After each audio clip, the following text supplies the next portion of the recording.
If you think you know someone just by looking at them, you're about to get this wrong. Very wrong. Because this is the story of what happens when arrogance meets truth, and truth refuses to bow. Don't forget to subscribe. The room went quiet the moment Jordan stepped into the board chamber, though it wasn't respect that silenced them. It was the kind of pause people take when they've already decided who you are. A circle of polished shoes, tightened jaws, and clipped whispers greeted him, men who'd spent their lives believing authority was their birthright. One of them, a silver-haired executive with a smile as sharp as a blade, leaned back in his chair. "You're late," he said, though Jordan was right on time.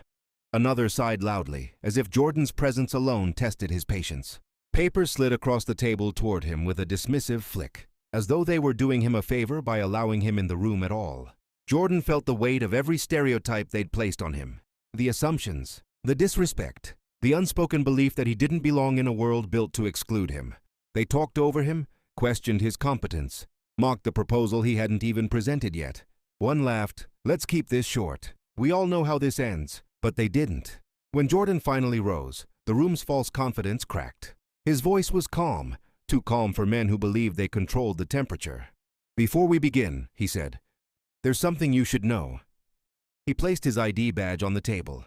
Not the visitor tag they assumed he had, but the embossed insignia of the company's newly appointed Chief Innovation Officer, the highest-ranking mind in the room, the one with final authority, the one who would decide their future. Chairs creaked. Throats tightened. Silence grew heavy enough to shatter. Jordan began his presentation, not loud, not boastful, but with the quiet mastery of a man who had prepared his entire life for this moment. Every chart, every solution, every innovation they claimed he couldn't possibly understand, he had created it. Their arrogance dissolved, replaced by something they had never shown him, respect born of truth, not assumption. And when he finished, he looked each of them in the eyes.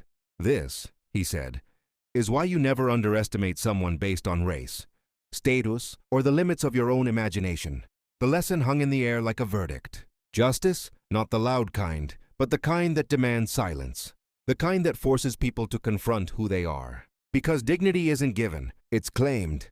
And resilience isn't loud. It's patient, it waits, until the moment the world can no longer deny it. Don't leave without subscribing, liking and dropping a comment.